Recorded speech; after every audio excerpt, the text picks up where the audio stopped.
Hey everybody, welcome back.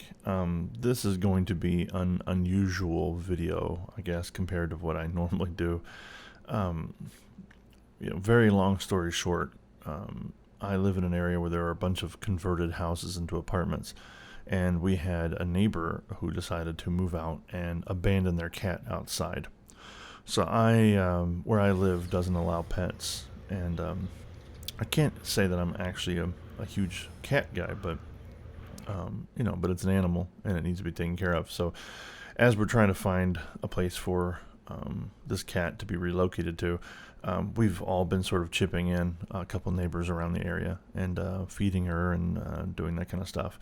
So, I was in Target or Walmart, one of those two, and I was walking past the pet aisle, grabbing some cat food, and I happened to notice the toys that they had up there, like the scratch posts or something like that, and they were just made of cardboard.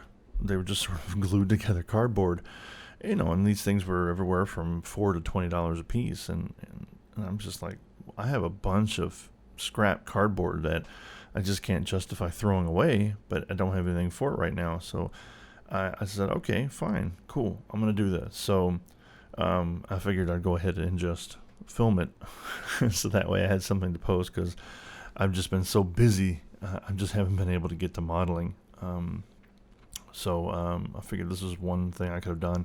This takes about an hour to do, basically. It really didn't take me that long, but it took me a little bit longer because of the. Oh, my neighbor just seems to be dropping everything on the floor.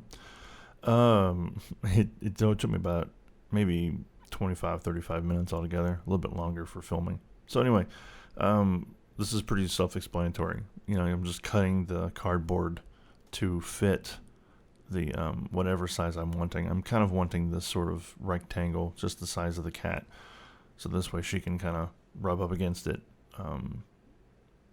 without like cutting herself or whatever. We have like a stone wall as a partition from the driveway, and it's very sharp.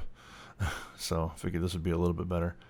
So yeah, let's say it's just hot glue, gluing it down. This is where I didn't measure things correctly, so I'm gonna cut it down to size. But ultimately, it's only important to keep, um, pretty much everything straight. It's not really that big of a deal. I don't think the cat's gonna complain, but you just gotta cut a bunch of them. I think it's about I don't know, maybe 30 or 40 layers, something like that. But yeah, so far the cat's been outside for quite a while. It's kind of hard to find people that really want to take in a cat that has been outside for quite a while. But she's actually, you know, pretty friendly once you feed her enough times.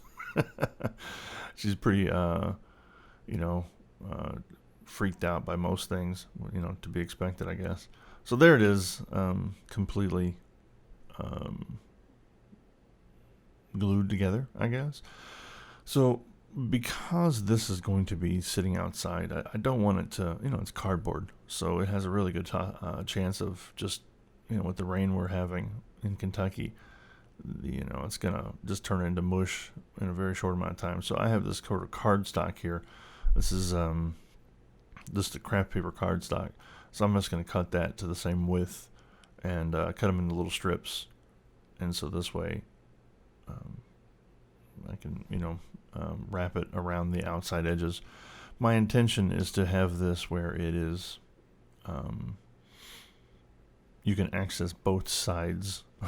The cat can just walk back and forth and get to both sides. So it's going to be attached from the center, from center post or something like that. So I'm not really quite sure why I decided that it was necessary to have this much. Oh, there goes a car. This much footage of me cutting and tracing out the paper here um, for strips, but nevertheless, there it is. A whole lot of it. Come on, I'm gonna cut. There we go. I'm gonna cut. Okay. I'm not sure why I did that. Okay, so obviously the more glue helps keep it all together. Um, I burned myself quite a few times with this. I don't know really of a better way of doing it. I thought of using like wood glue or something like that, but I honestly wanted to get it done quickly, and I didn't want to have to sit and clamp it all together for it to dry. So that's why I opted for hot glue and a lot of burns. So this is a Mod Podge, like the hard coat. I just, it was the thing I had sitting around and quite a lot of it still. So I just decided to go ahead and use it. I figure regular Mod Podge works just as good, but I just wanted to create a shell around the outside of the stuff. It helped try to waterproof it as much as possible. Obviously, I don't want to do the sides, because if I do that, then it'll just be as stiff and as hard as rock itself. So more noise from the neighbor. I don't even know if you can actually hear that on the microphone, but good lord. So I just have some 3/8 inch dowel rods that I sort of just arbitrarily marked. They're going to go about halfway through the scratching post itself. And I thought I had something. Apparently, I must have just accidentally deleted it. But I made these holes by just using a regular drill bit, and I just drilled into it. It's actually pretty easy to do. So I don't know why that I lost that footage, and I opted to have like 3 minutes of me tracing paper, but there it is, nonetheless. So as I say, I just used a 3/8 inch drill, 3/8 inch dowel rods, hot glued everything in there, and yes, it looks like a claymore now, but again, it's meant to